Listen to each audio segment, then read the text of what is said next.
Rube, I made it back from Arizona. I'm intact. Everything's good. Welcome back. How was the airport this morning or last night? It wasn't bad. I took the red eye back. So red eye always seems like a good idea in theory until it gets put into practice and you don't sleep well.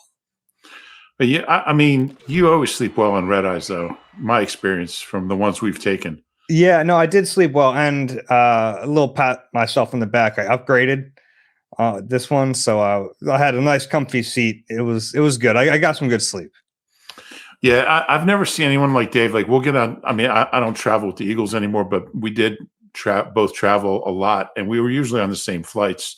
And I would like sit down. I'd get out my crossword puzzle book, and I'd look over at Dave, and he was out. Like, we weren't even taxiing yet. And I mean, you would just sit down and just go to sleep. I envy that because I can't do that. Yeah, I think I've just conditioned myself after all these years. Like, I get on a plane, I put my hat over my face, and I'm out. Yeah, you're good at it. I can't do that. I can't sleep on planes. This is the Eagle Eye Podcast, by the way, brought to you by Nissan. He's Reuben Frank. I'm Dave Zangaro. Yeah, so the owners' meetings were out in Phoenix. I did a little road trip after. It was fun, good times, hot out there. I also had we have a lot of football to talk about, but I had a close encounter with a rattlesnake. Oh, dear. Yeah. Not a big fan of snakes, and I was walking on a trail, and I didn't see the snake until the snake saw me, kind of hissed at me, and I lost it for a minute. But yeah, it didn't bite me, which was good. How close was it? Too close. Too close. Yeah, a Western diamondback. I remember finding a trail. I was going to go for a hike out in Arizona, and there was a giant sign at the trailhead that said, "Be careful of rattlesnakes." I was like, "Yeah, I think I'll go somewhere else. I think I'll go use the treadmill at the hotel." Yeah, they're out there. I'd never seen one until this one, but yeah, good time out there. I was out there for the owners' meetings, and it was kind of funny because I'm hiking, no cell reception.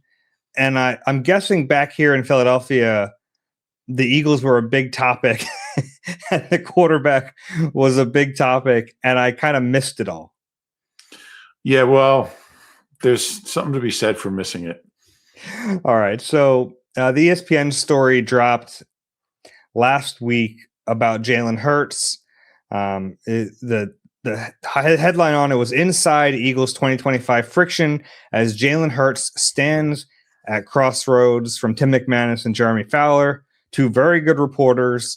There's a lot in this story, a lot of different directions we can take it in. I think let's start with some of the reporting in the story, which is basically, I'll give a quick synopsis, and then we have I have some bullet points from in here that I think we can handle one by one, but basically it talks about Jalen's personality, his demeanor, the good and bad of it, and I think some like that part of it has been lost a little bit,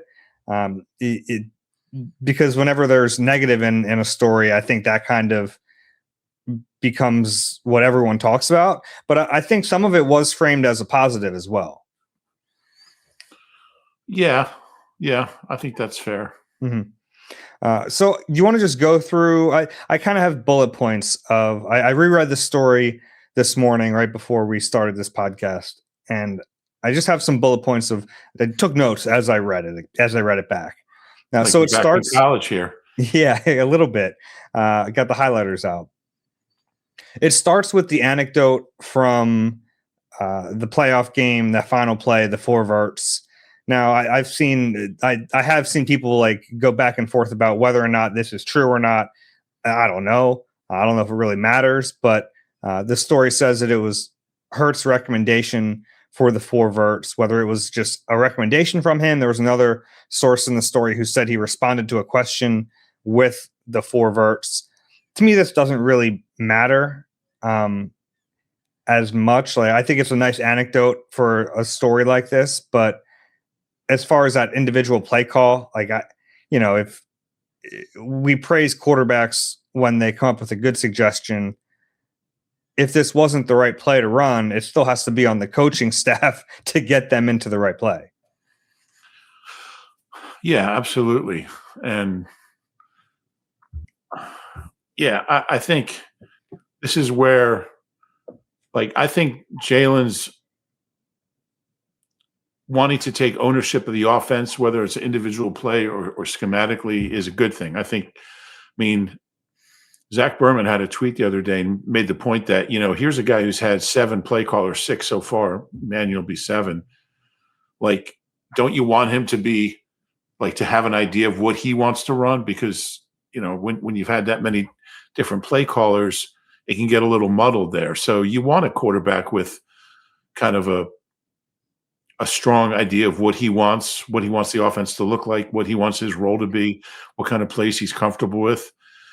I think I think generally we praise quarterbacks for having a strong sense of what they want, being strong-willed and kind of demanding that the offense caters to their strengths. I don't think that's a negative.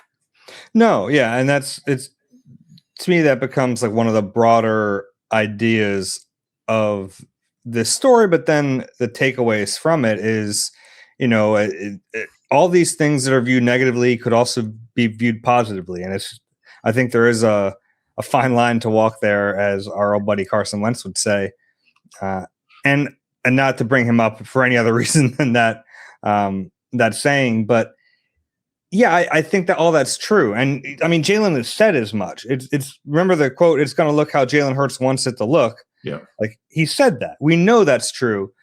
And if you look at this offense since he's been the starting quarterback, it has looked very similar. And that is with all the changes at offensive coordinator. So the two constants have been Jalen Hurts and they've been Nick Sirianni. And it's always been tough to, which person is really leading the charge for why the offense looks the way it looks, good and bad. This story leads you to believe it's more Jalen, which isn't necessarily a bad thing until we see a season like last year where, changes maybe could have helped. And according to this story, he was reluctant to make those changes.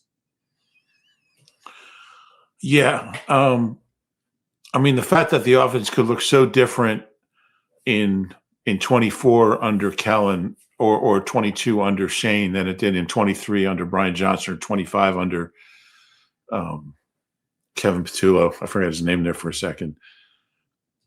That tells me it's more than just Jalen. I mean, you wouldn't have these wide, varied, success rates and Super Bowls or, really kind of disappointing seasons if it was just Jalen. I mean,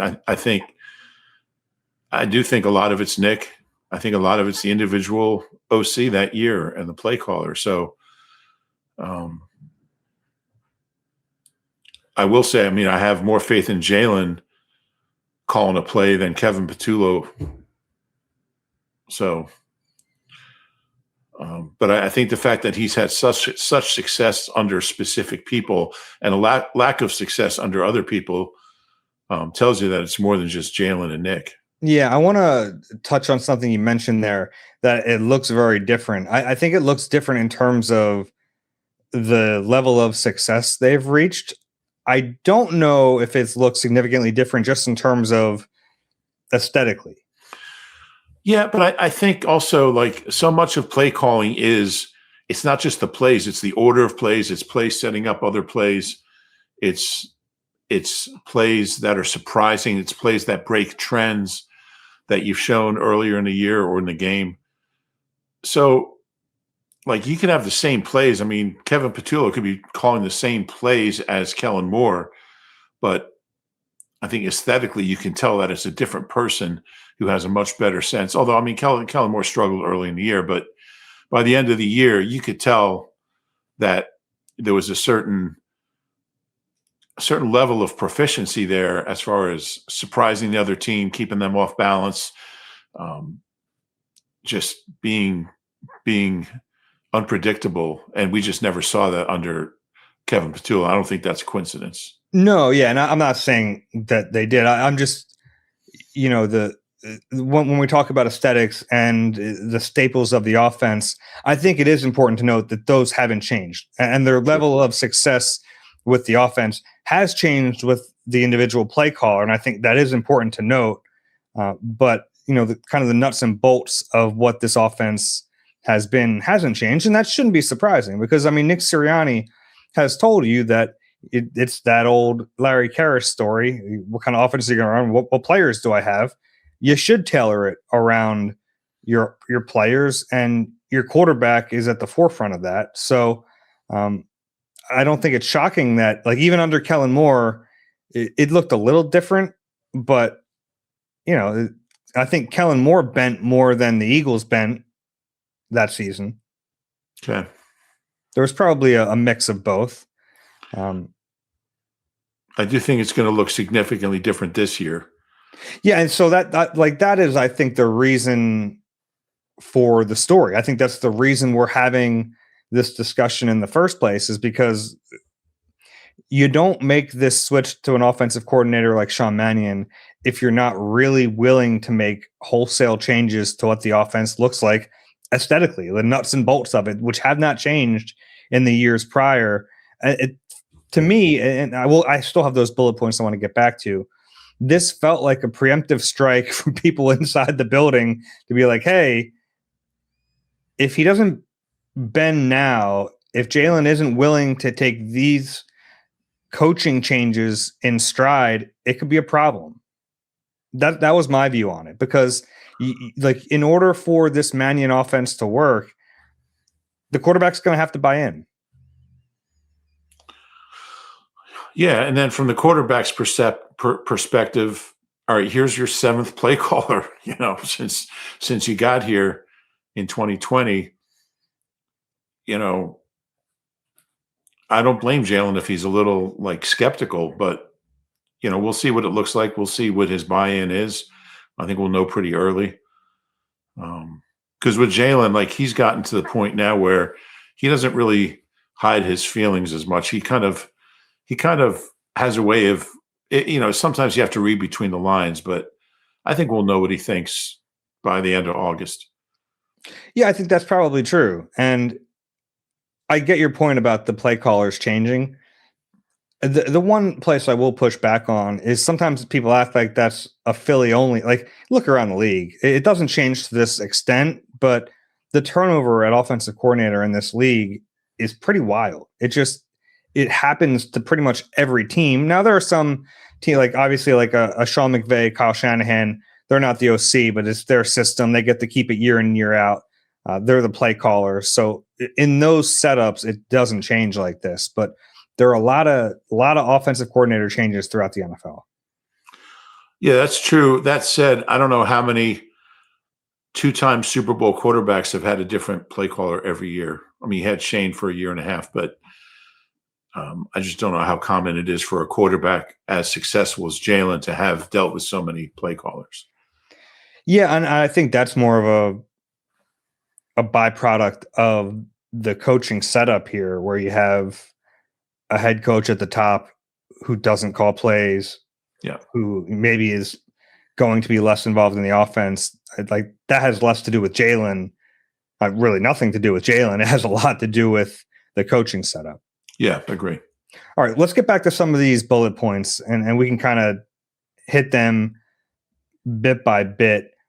So one of the key takeaways was he pushed back on changes that would diversify the scheme, and a big one was under center usage, which is something that,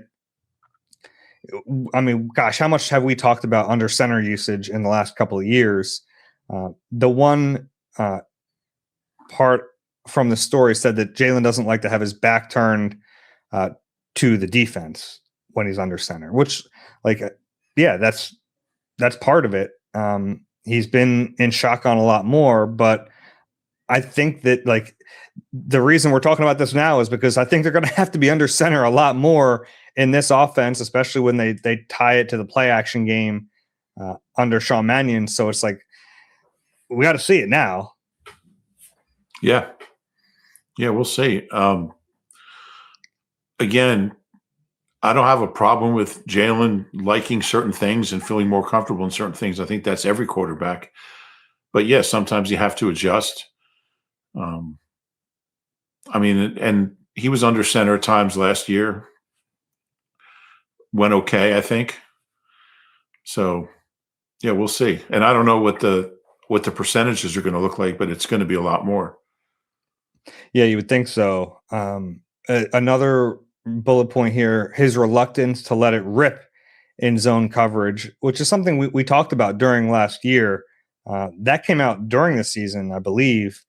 People like, man, he's not. They're in zone, and that was, I think, a big part of the AJ Brown frustration was, defenses were in zone coverage, the quarterback's not throwing it. When he's in man, Jalen's willing to give the receiver a chance to make a play. Uh, Once defenses started to play more zone coverage, I think it minimized AJ Brown's effectiveness in the offense. Yeah, and that's one that I don't disagree with. I mean, I think that is an issue for Jalen. Um, I think it's something that he could be better at. Yeah. But on the flip side of that, we know he has a head coach who talks about takeaways and turnovers like a madman. And we talked about it during the season. Like, there are some moments where you're like, not that you want him to throw a pick, but you want him to be a little more willing to take risks. I think that's tricky. It really is, because I one of his strengths in recent years has been his ability to not turn the football over. Yeah. So it's like, we can't praise him for that and then talk about, well, he's not letting it rip. It's like those two things kind of go hand in hand, and you're trying to find that balance, and it's not always easy to find. Yeah, and I mean the success he's had and the team has had when they don't turn it over is, I mean, it's astounding. They never lose.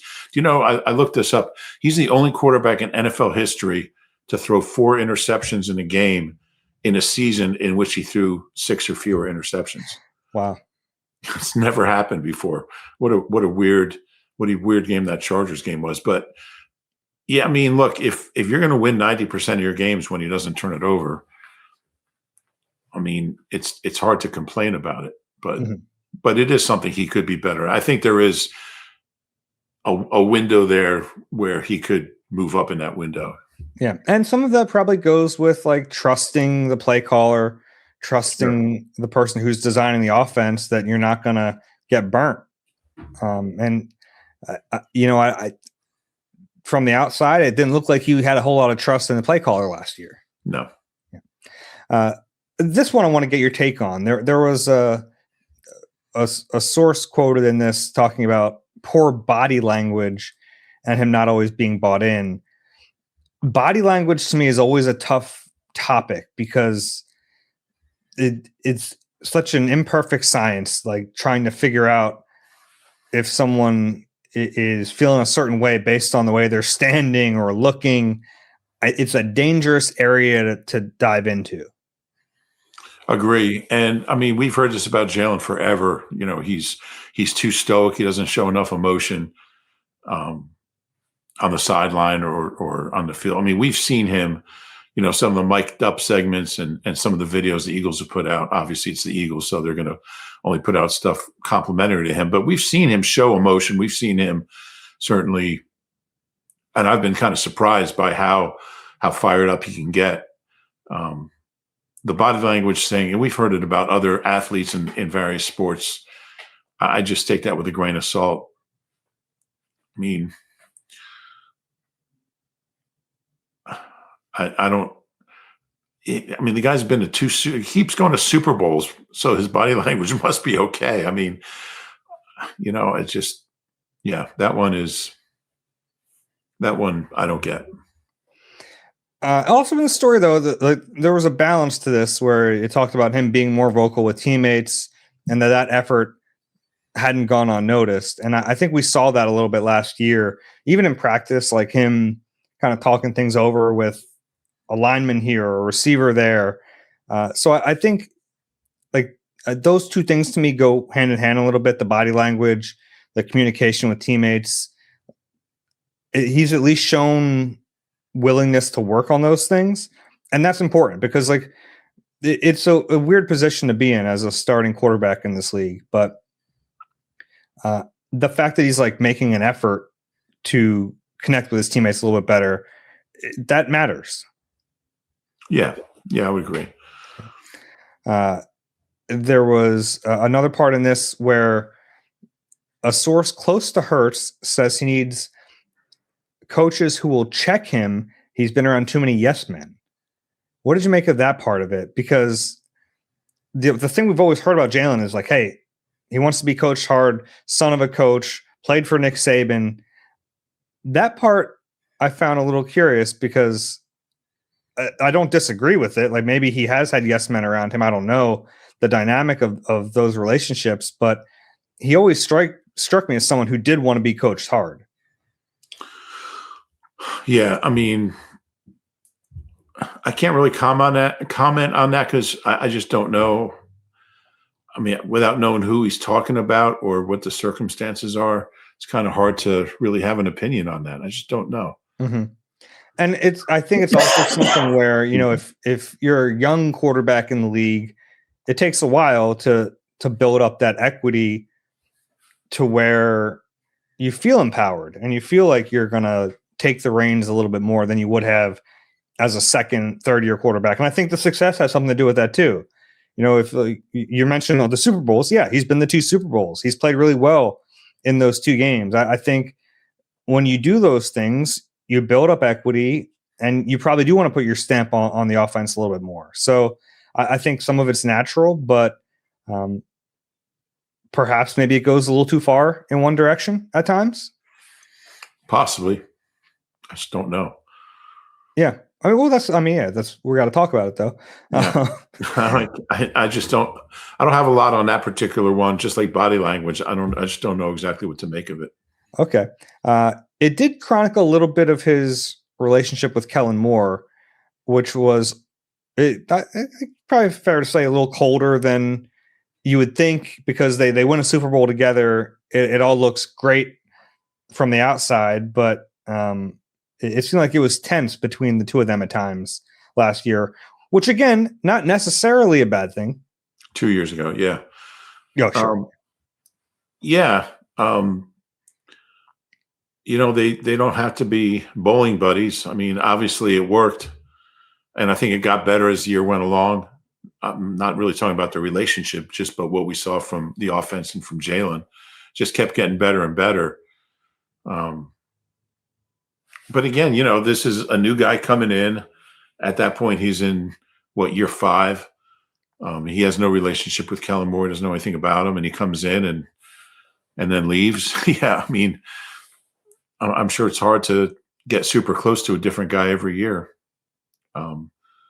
But whatever the relationship was, certainly didn't hurt the product. The story also talked about the relationship between Jalen Hurts. And I don't think. Excuse me, I'm just going to add one thing. I don't think it's unusual for a quarterback and his coach to have a strained or tense or not ideal relationship. I mean, I think it's just the nature of the beast. Obviously it's not mandatory for success because they had a lot of it. I don't think it's that unusual. Heck, I mean, Jalen went through that with his own head coach. Like, we know him and Nick weren't getting along for a while. It was like neither guy could hide it. It was Jalen especially couldn't hide it for a while there.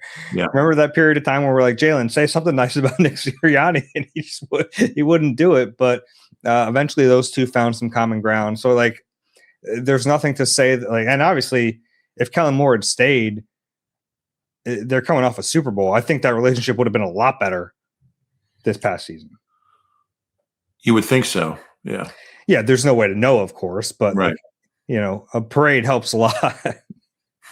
We saw that with Nick and Jalen. Yeah. So I think we'll never know, of course, because Kellen's now in New Orleans, but my guess would be that, you know, any parts of that relationship that were rough would have gotten smoothed over with a parade. And they might have gotten smoothed over as the year went on because certainly the product looked better. Mm-hmm. I mean, it could have gotten better. Yeah. And I mean, the points they put up in the last 2 games of that year were pretty impressive. A record, as we heard on Saturday. Yeah. So this did get into the Jalen Hurts, AJ Brown dynamic, which is something we've known for a while. That was Brandon Graham who informed us of that. Gosh, a while back now. Yeah, we know that they were best friends. Doesn't seem like they're best friends anymore. And I think that's just the strain of working with someone you're close with. Like, I don't think they hate each other, but there's a lot of pressure, and like they both want to win, but I think they view it differently, and that's okay. But it obviously that relationship is not what it once was. And they're so different. And, I think, when they first met, I mean, they were young, single guys. They didn't have families, they didn't have kids. And I just think maybe the dynamic changes and maybe you grow apart as you have.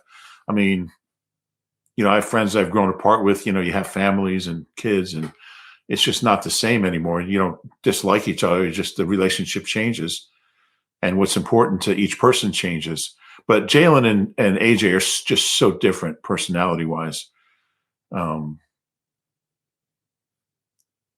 But yeah, I think how much of that is a factor in AJ's frustration, his performance, I can't say, but I'm sure it's part of it. Yeah, it's tough to figure out like what percentage of it. I think probably a little bit, but my sense of AJ's frustration has always been football. It's always been like, think about last year. He was frustrated about the offense, and he like can't just slap a Band-Aid on it.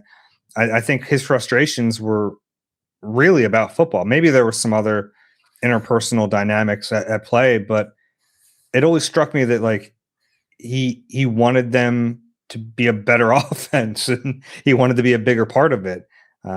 So if there are the personality dynamics at play, I always got the sense that they're secondary to football, at least for AJ.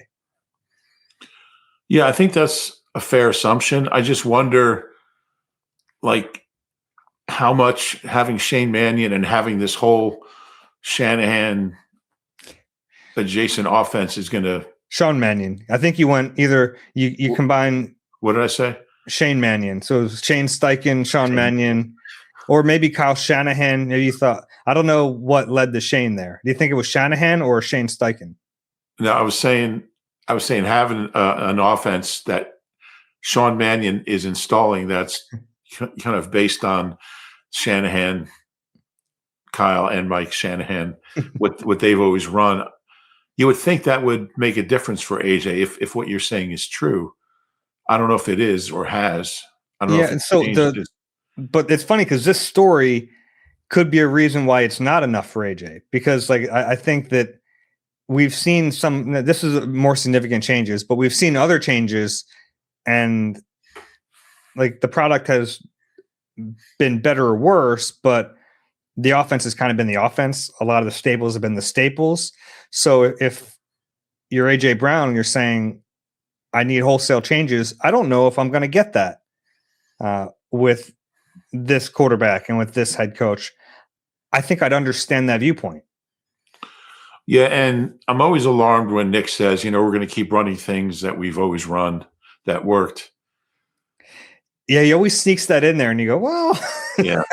Yeah, look, you've had a lot of success. No one is debating that. But in order for this to work, I think he really does have to just hand the keys to Mannion. And just step out of the way. And I don't know if that's going to happen. I'm not sure he has it in him. And we've talked about this before, and we're off topic a little bit, but, if Nick's coaching for his job, like I think about myself, if I'm going down, I'm going down swinging. I'm going down doing what I want to do. And I like that dynamic to me is the most fascinating part of this season, because if it goes well and the offense is humming, Nick will be happy to stand back and let Mannion do his thing.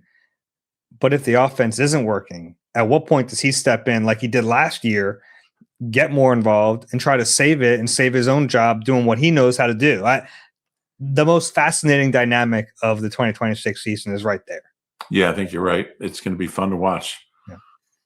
Now, Eagles fans, you can just hope that like it never gets to that point and the offense just looks really good, which is possible.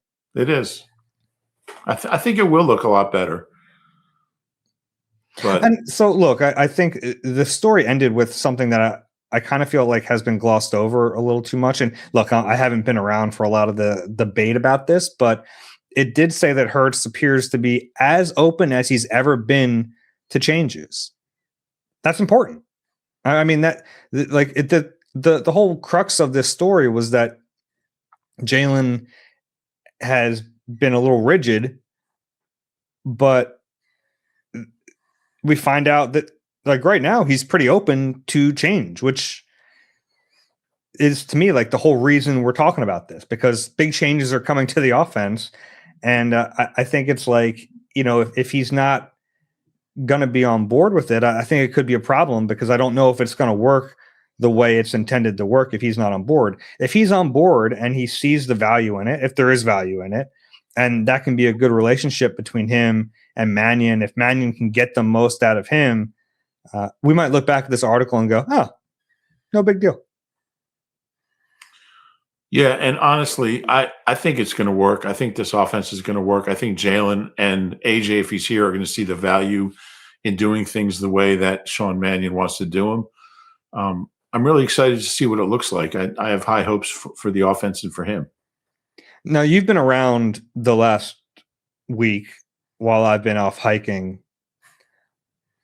What have been like the big I tried to hit this with some nuance with you, because I really do think it like balance gets lost in these debates about a story like this. But what were like the big, if I turned on the radio dial, what would I hear?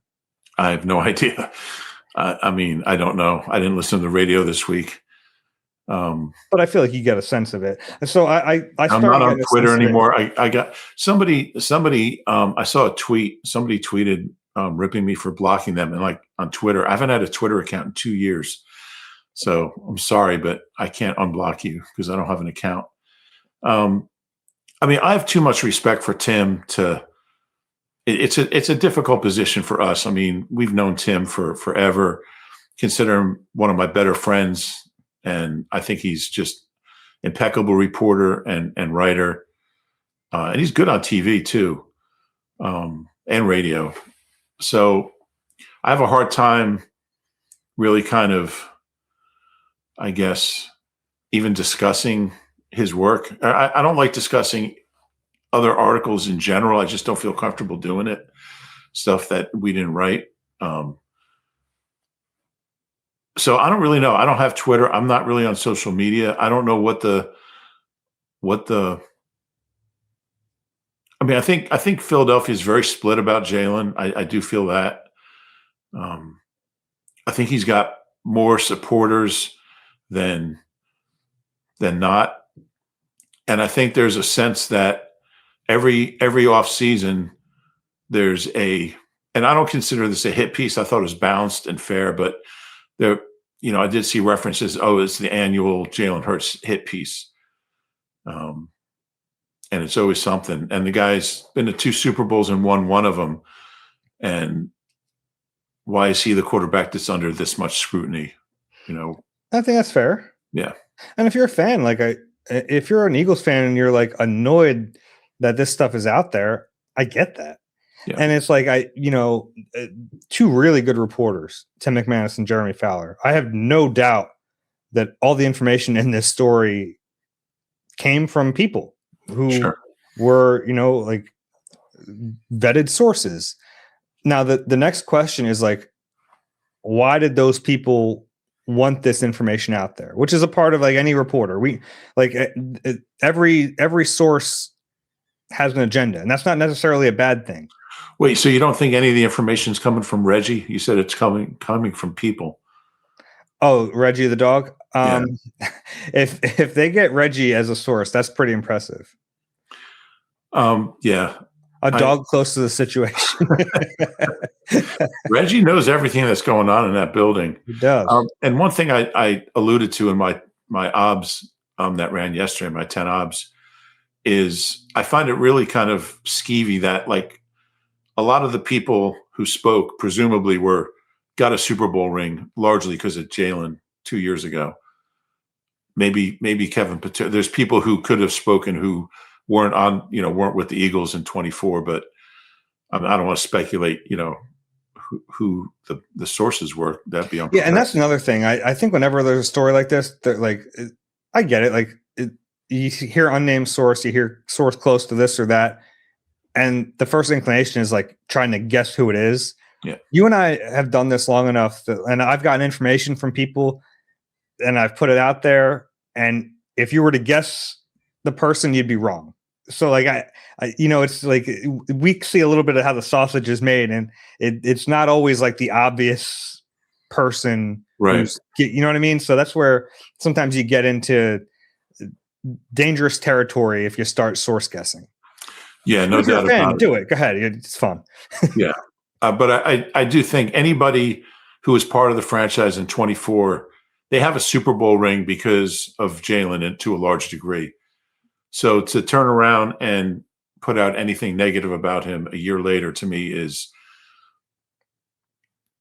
unprofessional, I guess, and just skeevy. I don't know. It just bugs me. Yeah, if nothing else, it makes you question the motives of those people. And without knowing who they are, it's tough to really do that. But like, there are motives. Like, anytime someone gives you information, there's a reason they're giving you that information. It could just be because they like you and they're trying to help you, like possible. But a lot of times, usually it's agenda driven. Yeah, which isn't like, it doesn't mean it's untrue, but it means there's a reason that person wants that information out there. Usually to make themselves look better, often. Or sometimes, or it's to like, in this case, perhaps to incite some change. Could be possible. All right. I think we handled that as well as we could have. Let's take a break. We have a bunch of questions to get to on the other side. You deserve a car that thrills you, a car that puts goosebumps on your goosebumps. At Nissan, we've got everything from turbocharged SUVs to 100% electric vehicles that'll make your heart beat faster. Experience the thrill for yourself and shop your local Nissan store and nissanusa.com today. Back on the Eagle Eye Podcast, brought to you by Nissan, Reuben Frank, and Dave Zangaro. Yeah, we spent the whole first half of the show talking about Jalen Hurts. I think that's okay. It's the big topic, and if you listen to us, I feel like you wanted to hear our thoughts on it. So that's that. Want to get into questions, Rube? We have a lot of them. Yeah, let's do it. Let's answer some questions. Eagle Eye at NBC Uni. That's NBCUNI.com. We saved a lot of time for questions today. And we did get a lot of questions about that story, about Jalen. I skipped them all because I figured we were going to hit everything, and we did. First one today is from Bob. Can you discuss the possibility that the Patriots and the Eagles already have a June 1st deal worked out for A.J. Brown? Have you heard this theory? I've gotten this theory. This is not the only email we've gotten on this, that there's some sort of a handshake deal in place between the Eagles and the Patriots for A.J. Brown, because we know the caps differs if that deal happens before June 1st and after June 1st. Yeah, and you can cut somebody with a June 1st designation, but you can't trade somebody with a June 1st designation. Which, do you think there should be a mechanism to? Yes. Yeah, why not? Yeah. But, I mean, there'd be nothing illegal about that. I mean, there's no issue with it. I think it's possible. Or at least like loose framework is possible. Yeah. I think it might even, if there's something there, I think it'd be more than a loose framework, but yeah, certainly wouldn't shock me. Yeah, I think we'll know if there's a trade on June 2nd. Like, okay, yeah, it's a fun theory because now I think it would get out. I think that's a hard secret to keep. Could be, but maybe it will. Like from the Patriots' perspective, like if they're going to get this receiver that for a team that just went to the Super Bowl and like they think this could be the piece that gets them over the top. They're going to get this guy. You would think that they'd be a little more excited about it. It'd be tough to keep that secret in house. Yeah, and I wonder if it's at the point where Howie wouldn't listen to other offers, other teams. I mean, with something like that, you get a better offer. I don't think that's. I think that's until you actually agree to a deal. Yeah, you can have framework in place, but you have to be able to turn your back on that, right? Absolutely. Yeah. I mean, it's not like Howie to, I can't accept a 1 and a 2 from you because we have a better offer or a worse offer from the Patriots. I like the theory. I like a good conspiracy theory. I'm okay with it. Yeah, that's a fun one. And look, I was at the owners' meetings. It's like, it's the talk of the NFL is not just is AJ going to get traded, but it's like AJ to the Patriots. It feels like that's all people are talking about. And maybe that's just because we live in a little NFL silo and the same ideas just bounce around and bounce around. But, and after a while, maybe it just feels like it has legs because the same people are talking about it. But because of the contract, that story's just not going away because of what it means after June 1st. Yeah, we'll see. Or have you changed at all? The whole time you've been, he's here. The whole time I've been, he's gone. Are you still there, or have you changed it? I feel like I'm coming around on the he's gone. It's hard to picture him here after all of this. It's just there's been so much smoke. Yeah. Right. And yeah, who knows? Like, no one thought Zach Ertz would be here to start the 2021 season. True. And he was. I think the draft is going to give away like if AJ's not going to be here, they've got to address that in April, and most likely, yeah. I mean, if they're going to trade a guy, they could also trade for a guy.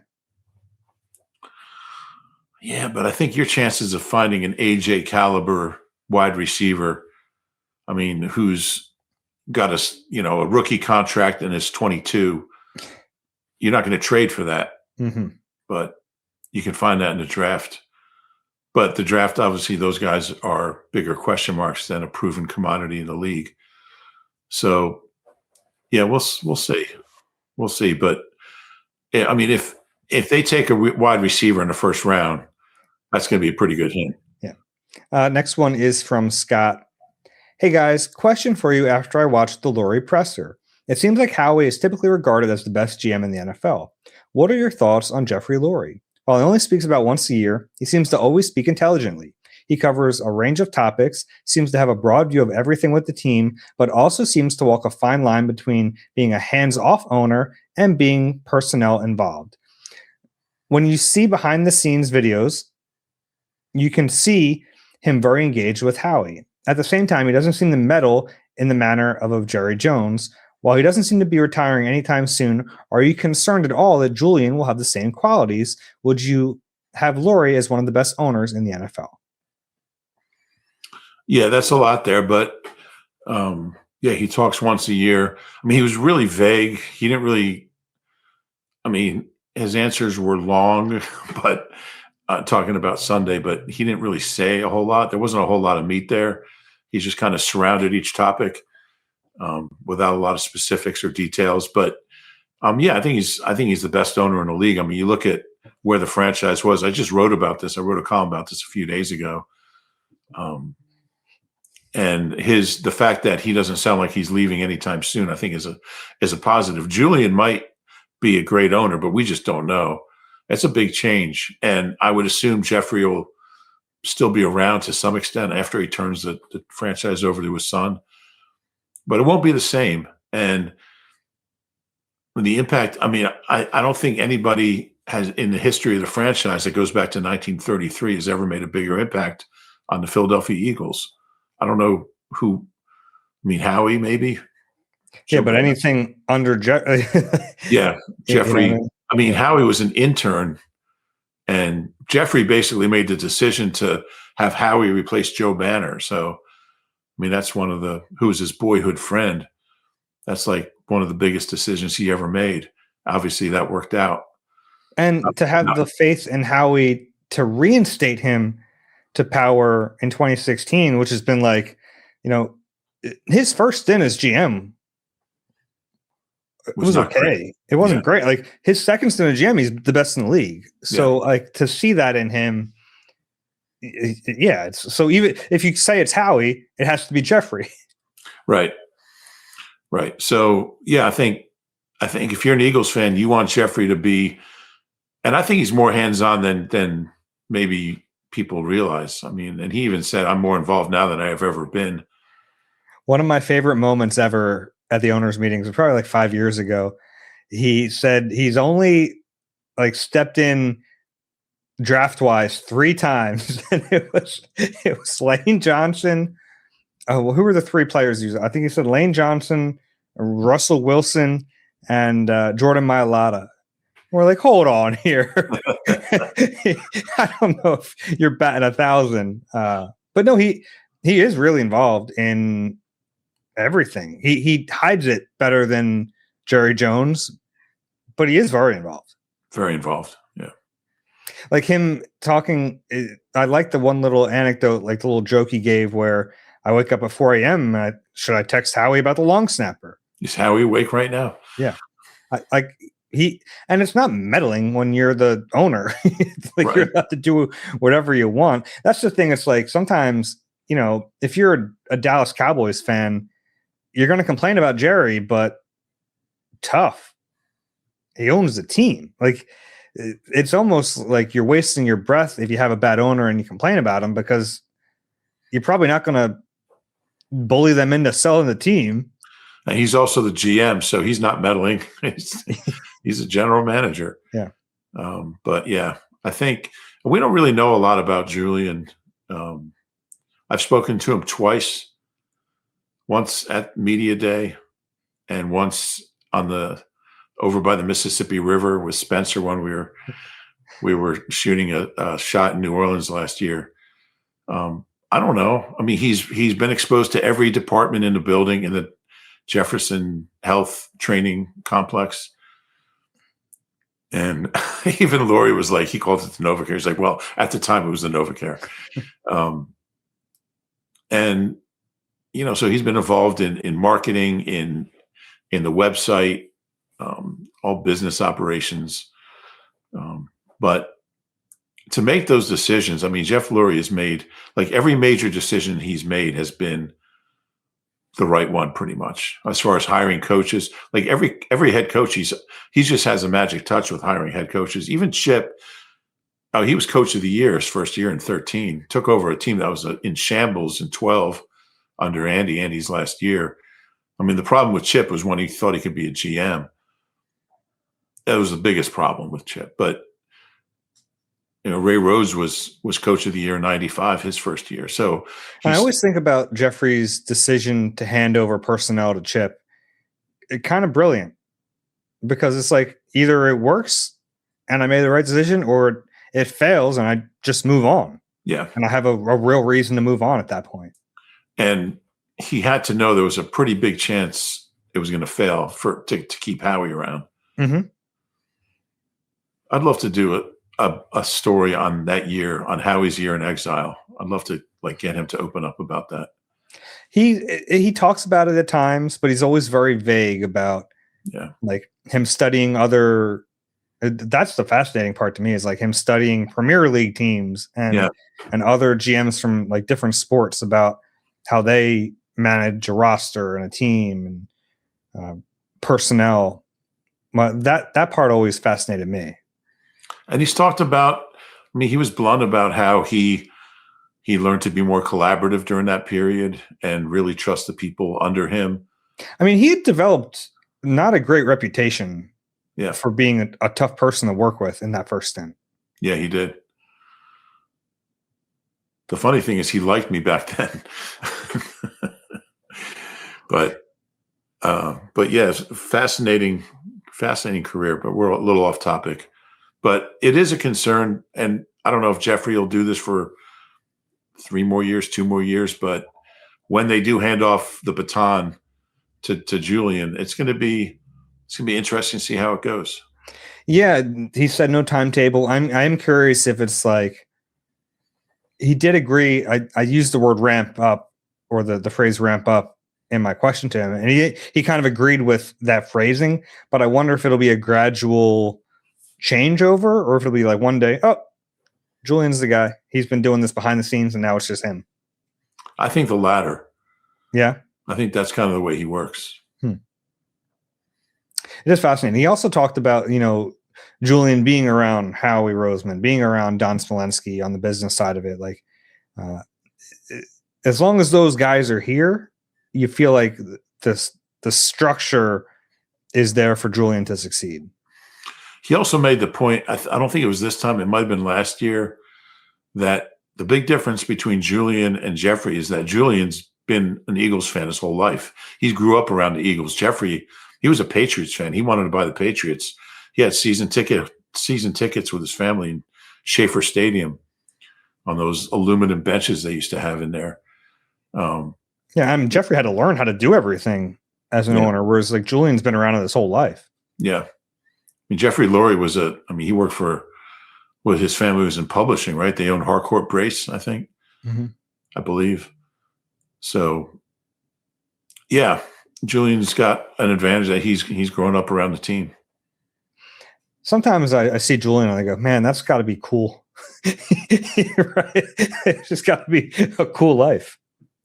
I introduced myself to him at Media Day. I think you did as well. I talked to him for a really long time, and then at the end I was like, how about an interview? And he went, no. I just to my knowledge, he has never done an interview. I don't think he has. But yeah, I just introduced myself, and he looked at me and he said, "Oh yeah, I heard of you." I hope it was good. He's like, "Yeah." All right, let's get to a couple more, and then we'll wrap this up. This one is from Josh. Dear Dave and Rube, I've been listening to you guys ever since my wife's job exiled us to New England in 2018. It's been great to stay connected to Philly and the Birds. My question is about the Tush Push. Recently, I was listening to Cam Jurgens get interviewed, and he talked about what a toll running the Tush Push takes on his body, especially when they run it multiple times in a row. While I definitely don't think this means the Tush Push is an injury risk like some pretended it was last year, it does make me concerned about the wear and tear on our offensive line, and most especially the interior guys. That's exactly where we saw the biggest drop-off in play last year, and I can't help but wonder if those two are related. How should the Eagles balance a play that is very successful for them with not putting such hard wear and tear on the bodies of their linemen? Should they begin to consider other short yardage plays? That's a great question. I think they will anyway, because the Tush Push was not a successful play really for them last year. So I think Nick has already said that they're looking into other short yard, and they have other short yardage and goal line plays that'll work, especially if those guys up front are healthy. So yeah, I think it's something to take into consideration. I think there'll be times they still use it,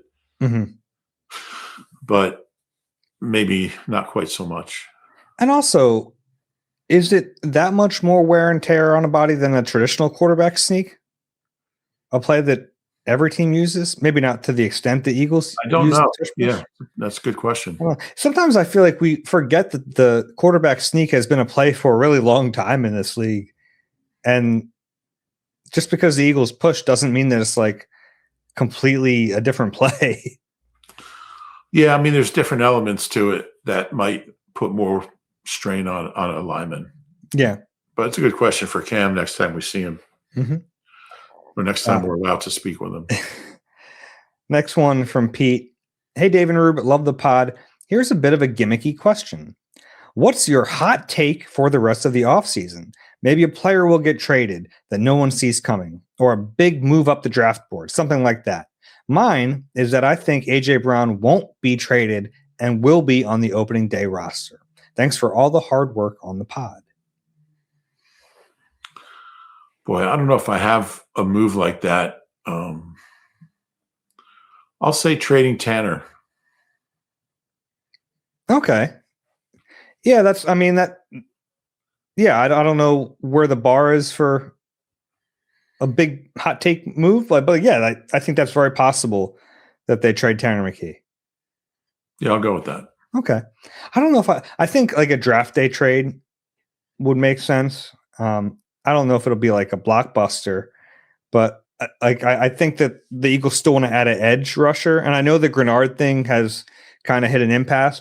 It seems like there's two facets of that trade. One is the compensation and the other is the compensation for the player and the next contract. So I think that that's why that hasn't happened, but I'll go with that they trade for Jonathan Grenard.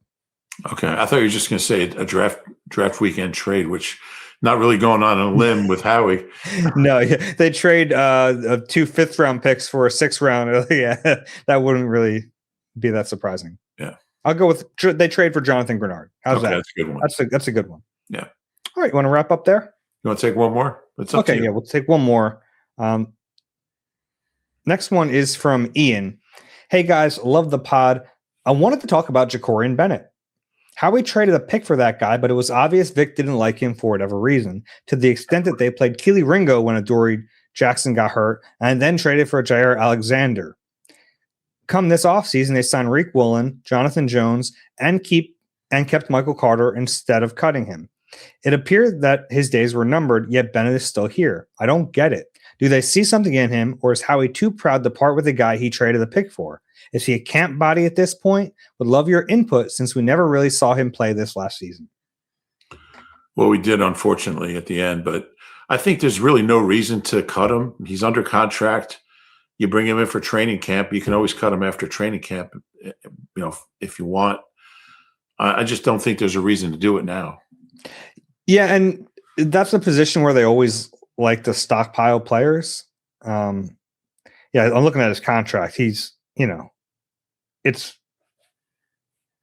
a $1.145 million base salary, which is really low. So if he can be a depth piece, you keep him around. If you don't like him as that, you cut him. But there's no downside to bringing him to training camp. Yeah, you have nothing to lose by having him in camp.